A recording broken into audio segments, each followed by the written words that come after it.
Welcome to part 2 of a 3-video comparison series on the authentic versus counterfeit Beatles stereo CD box set.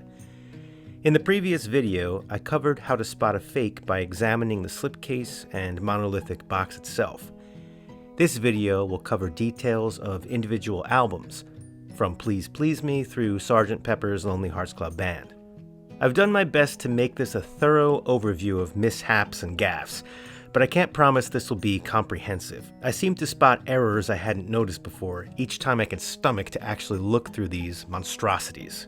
While I appreciate it if you'd subscribe to my channel if you're not already, and like this video, that whole bit, what I would really welcome are comments with your observations. If you've been unlucky enough to have dealt with a fake stereo box set and you noticed something I've missed, please comment on it. Now let's get into the travesty, which is the Beatles' fake stereo box set. As bad as the box itself is, it gets much worse when exploring the compact disc packaging. Initially, a brand new box set will present 2 stacks of chronologically ordered CD albums. The stack in the upper section will be topped with Please Please Me, while the stack in the lower section will be topped off with Magical Mystery Tour. Oftentimes, a brand new counterfeit box will immediately present the albums out of order and even upside down. There are a great number of these pirated Beatles box sets, but it's possible these CDs are floating around loose as well. Let's take a look at the individual albums in their correct chronological order and see how they compare to the genuine product. Here's Please Please Me. It's easy to notice how dark it is, but this is even more shocking when placed side by side with the official release. Careful boys, in that dark hallway someone's liable to take a tumble. Open up the cardboard sleeve once and the darkness continues.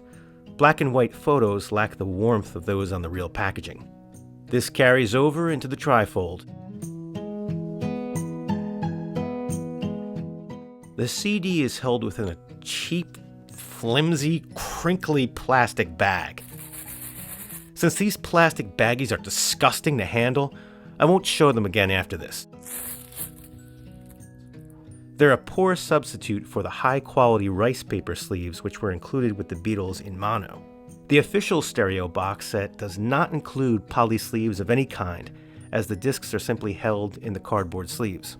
My guess is that because the glue used to seal the seams on the fakes was of such poor quality, these cheap plastic baggies were used to avoid completely destroying the trash CDs with globs of glue. Sadly, this happens even with the official CDs, but it's much more likely to occur with these garbage discs. Speaking of which, here it is. Well, so much for that beautiful gold Parlophone label looking decent. Notice how dull and faded the label is compared with the real CD. Also, take note that the label on the fake is not filled in as far toward the hub of the CD. While the printing around the disc is clear and easy to read on the real CD, the fake is nearly illegible. Here's what's printed on the back of the fake CD. The real discs do not have the album titles printed on the back of the disc. The printing on the back of the cardboard disc housing is fuzzy, while the printing on the actual package is neat and clear. The included booklet is unsurprisingly as poor and darkly printed as the rest of the package. The official booklet is printed on thick, glossy, high-quality paper, but the fake booklet is put together with much lower-grade, flimsy paper. Surprisingly, this particular booklet matches the actual booklet page for page. This isn't always the case, as you'll see. Excuse the crassness of this next statement, but I can't help but think how these cheaply made booklets are perfect for reading while I have to go to the can again. I don't want to miss nothing. Just think, if you run out of toilet tissue, you'll have backup at hand. With the Beatles is of the same poor quality as Please Please Me. The cover is dark and oversaturated in contrast. The classic Robert Freeman photo is defiled as a poor quality copy. Compare the fake on the right with the official on the left and you can see the difference. Open the first fold of the pirated item to view the same trash quality continued. The allure of well-done black and white fades to darkness and despair on this counterfeit copy, especially when compared to the quality of the authentic item. The official product is extremely well done, with the black and white trifold photo continuing through the seam. The counterfeit has the photo cut in half with a white line down the seam. Terrible. And what of the CD? With the Beatles? Huh. While the real disc features a well-reproduced yellow-on-black Parlophone label, the fake is dull and faded, with a blue meanie tint to it. The back of the disc packaging is yellowed and the printing dark. The fake booklet, seen here on the right, is again a page-by-page, poor-quality reproduction on cheap paper. At a quick glance, the fake A Hard Day's Night doesn't look all that bad. Here it is to the right of the official item. Open it to the first fold, and besides the oversaturated black and white photo, it still looks somewhat okay. They just never could get that Apple logo quite right. Open up the trifold, and it's very easy to spot the fake. Besides the poor quality of this nice black and white photo, that white line going down the center at the seam cuts the photo in half. Compare that to the real item above, which has the photo connected in the seam. Another nice feature of the real item is that the back of Ringo's head continues under the disc cutaway. This is not present on the fake. The disc face is another dull and faded mishap when compared to the real disc. The booklet for A Hard Day's Night goes horribly awry. Here we have page 7. In the official booklet, 7 is followed by 8 and 9. Not on the fake. These wacky counterfeiters decided to shake things up.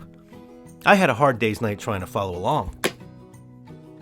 Tell me why page 7 is followed by page 18, then page 17, 10, and 11. Further on, page 15 is followed by page 8, page 7 again, and then pages 18 and 19. You can't do that. Here's a side-by-side view of the back, with the fake on the right-hand side. Beatles for Sale looks pretty good. Side by side, the fake looks awfully similar to the real thing, but a close look gives the fake away. Open up the first fold, and the color of the fake pictured on the bottom doesn't match up. Open up the trifold to view one of the more egregious errors in all the fake box set. Oofa, that is horrible! The panels were obviously mistakenly switched to dreadful effect. The left half of the Beatles for Sale cover outtake was placed on the right, while the right half was placed on the left. Half of John Lennon's face is cut off. Come on now. What could the person responsible for this error have thought to himself? I'm a loser. As far as the counterfeit CD is concerned, same faded label issue on the garbage disc.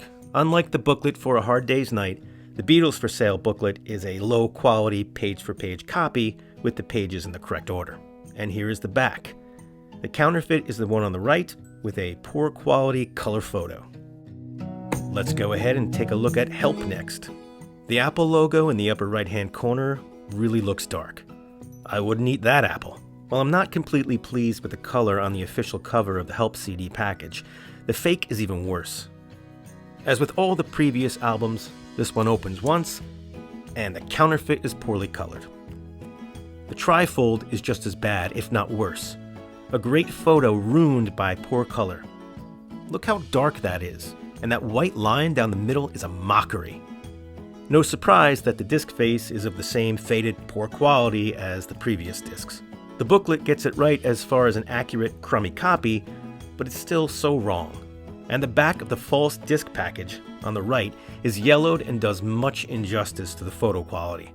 Up next is Rubber Soul. Oops, doesn't bounce so well. The color is off slightly, and the ER in the word rubber are cut off, but otherwise this fake looks somewhat acceptable next to its official counterpart on the left. Open it up once to see this color photo poorly reproduced on the right.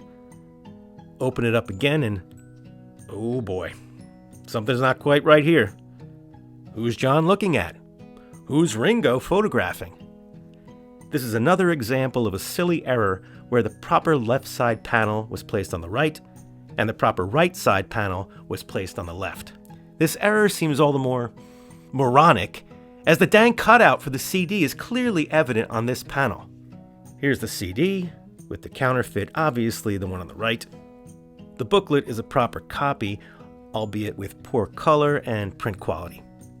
The back is discolored and dark, and of course the Apple logo still isn't correctly colored. Revolver, as with many of these covers, looks okay at first, but when placed side by side with the genuine CD cover, you can see how much clarity and detail are missing on the counterfeit to the right.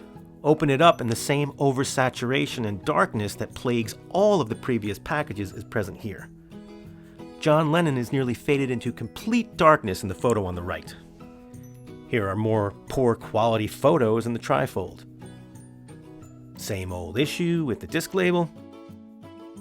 The booklet is fine for what it is, outside the color and print quality. But let me get to where things really get wacky. Up until this point, the back of each CD package has been more or less a good approximation of the actual product. On Revolver, things get very strange. Things look about right, but let's go ahead and zoom in on the song listing. It appears that Eleanor Rigby is sung by Paul McCartney. Love You Too is sung by George Harrison, as in Here Comes the Harrison. Here's another new guy in the Beatles. Here, There, and Everywhere is sung by Paul McCartney. We then get treated to the vocal stylings of Ringo Starr, and head on over to side 2 to enjoy George Harrison singing I Want to Tell You.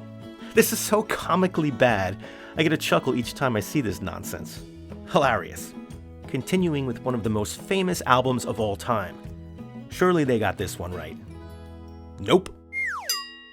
The iconic album cover is printed dark like all the albums that came before it, resulting in a loss of clarity on an album cover where detail is so important. This is a form of blasphemy. The same issues continue with the bifold, followed by another abomination in the trifold. The colors are totally off. George's face looks sunburnt. Old George Harrod, too much sun. And of course, when dealing with a widely seen and beloved gatefold photo, cut it down the middle. Surely no one will notice. This disc isn't as faded as previous CDs, but the color is still off and that blue tint is still present. The booklet gets all of the pages correctly ordered, but the poor printing detracts from what is arguably one of the best booklets of the 2009 reissued CDs. As far as the back of the CD package, at least the spell check was working the day this one was unceremoniously copied from the official item. But don't get too excited. The spine title throws in a capitalized apostrophe S at the end of the word Peppers. Foolishness. Sgt. Pepper's Lonely Hearts Club Band? More like Sgt. Pirate's Garbage Fakes Club Bland. In the next video, I will cover specific details for the individual albums from Magical Mystery Tour through Let It Be, in addition to the 2 CD set of Past Masters, as well as the mini documentaries DVD. I hope you'll join me for the final installment of this warning against falling for these snapping Turk turd-like items bedeviling fans still in the market for the Beatles. The original studio recordings stereo box set.